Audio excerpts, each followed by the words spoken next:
Hi guys, just a super quick video to introduce chapter 7 to you. There are some features of chapter 7 that I think are important. I want to point them out to you. And I also want to make sure that you download the chapter 7 worksheet, which is posted on Moodle. It's a worksheet that looks like this. It has substitution and elimination reactions on it. And that worksheet is going to be very important as we move through this chapter. So chapter 7 is mostly about organohalide compounds, organic compounds that have a halogen attached to them. We're going to prepare organohalide compounds. We're going to do reactions on organohalide compounds. And the reactions that we're going to cover in this chapter can be summarized into two groups.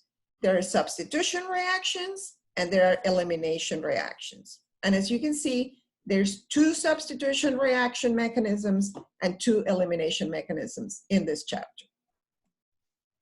First of all, what is an organohalide? Like I just told you, is an organic compound that has at least one carbon halogen bond. It can contain many more. Some common uses of organohalides, you will find them being used as fire-resistant solvents. Those are solvents that do not catch fire. Very important for certain applications. You will see them used as refrigerants, like in the coils that are in your refrigerator, and in many pharmaceutical materials, and also in some precursors to pharmaceutical materials. So organohalides are commercially very important, and in this chapter, we're going to learn some ways that we can do reactions with them, and we're going to have a little review of how to name them. So I just told you all of these things. By the way, the updated overheads are posted on Moodle, and you can take a look at them at your convenience. Quick reminder on how to name alkyl halides.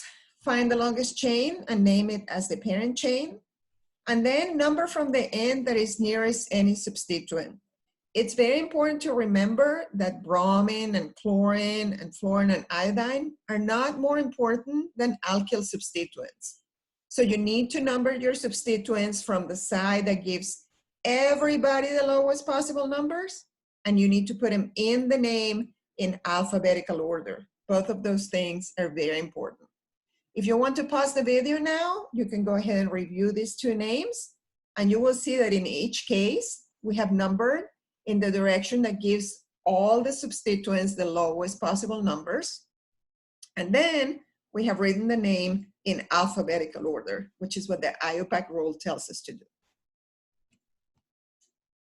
If you have an alkyl substituent and a halogen substituent that are both at the same distance from the end of the chain, like here, this bromine is located on the second carbon from the end on this side, and this methyl is located on the second carbon from the end of this side, you will begin at the end near the substituent that has the first alphabetical order, okay? So in this case, we number the chain so that bromine gets the lowest number, not because bromine is more important than methyl, but because bromine comes first in alphabetical order.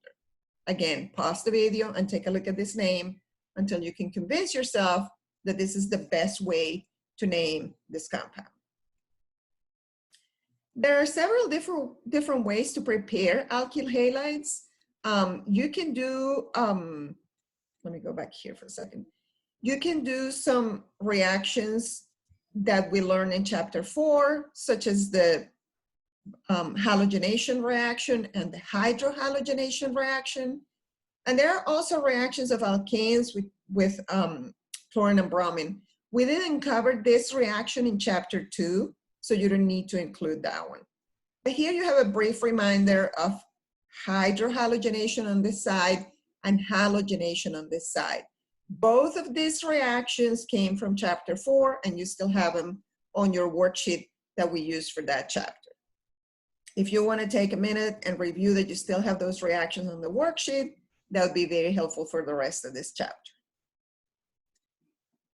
Now, in this chapter, we're going to introduce some new ways to prepare alkyl halides, and one of them is to prepare them from alcohols.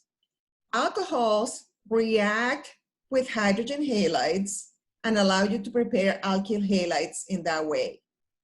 However, as you can see down here, that reaction is better for some substrates than others. And this is the first time that this has ever happened to us in this class. We're looking at the same functional group in different substrates, and we're finding that some of them are better substrates than others. So let's stop here for a second and consider what is the difference between the substrates that I have listed down here for you.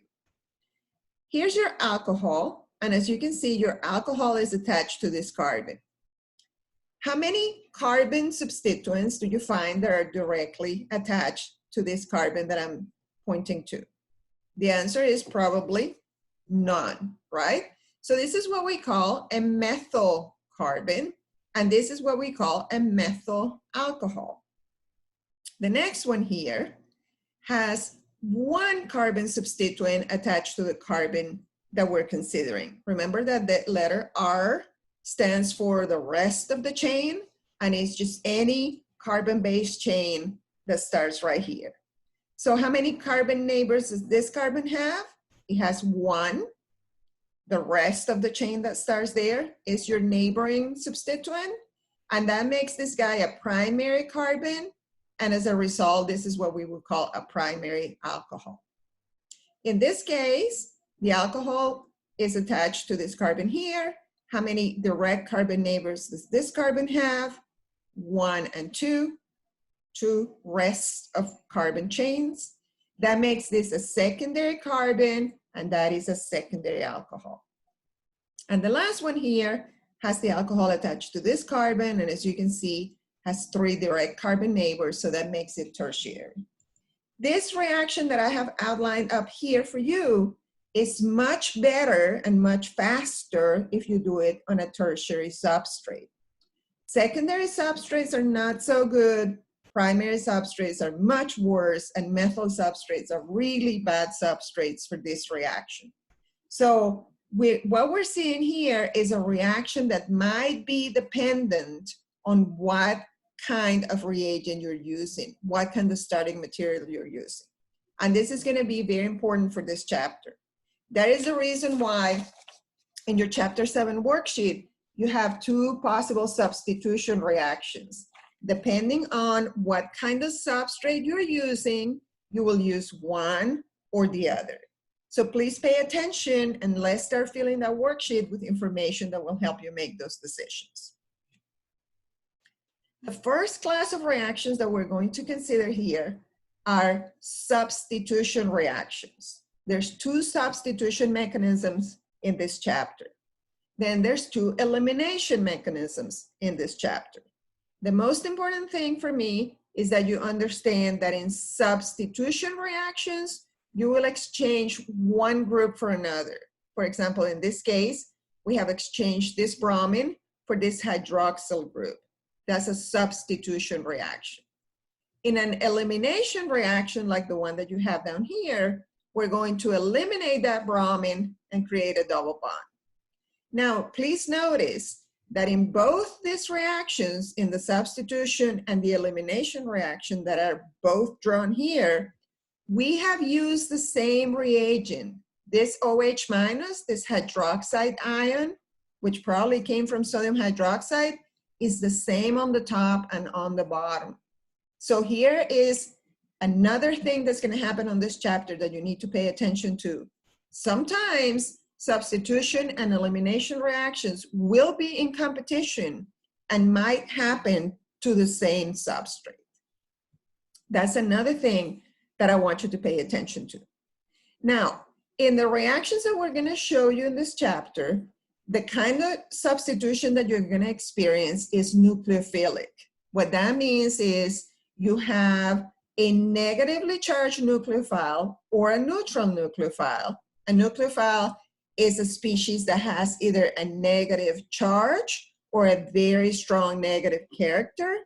They will attack your carbon that has the living group attached to it, and they will produce the substitution as a result. So again, you may want to pause here and take a good look at this overhead until you can break down what is going on with these substitution reactions. There are many different nucleophiles. This table is from your book. It's table 7.1 and has the name of a whole bunch of those nucleophiles. so that you can take a look at them. We're not going to use every single nucleophile on this chart, but it's important that you know their names. And it's important that you notice that most of them either have a negative charge on them, like all these guys that I'm pointing to you right now, or a lone electron pair that can be used on a nucleophilic attack, such as water. Water has 2 electron pairs on the oxygen, or ammonia, which has a lone electron pair on the nitrogen here, okay? So it's very important that you take a look at this chart of nucleophiles. Now, the first reaction that we're going to cover in this chapter is called SN2. The substitution reaction that we're going to start with is the second reaction that is on the worksheet here, and it's called SN2. I have asked my TA Lenisha to make a good video for you explaining all the highlights of the SN2 reaction, and I'm going to post it at the same time of this video, okay? So what I want you to do, after you watch this first video and you understand what's happening with chapter 7, I want you to go and watch the second part, which is Lenisha's video. They're both going to be posted together on Moodle so that you can start filling your worksheet at the same time. I will have a help session for you next Tuesday where you can discuss all those things. And I'm also going to be available if any of you need to meet with me at some other time. So please get your worksheet printed, or if you don't have a printer, draw it on a piece of paper. It only has a few headings. And let's start filling it up with the information from Lenisha's video. I hope you all are staying safe, and I will see all of you very soon.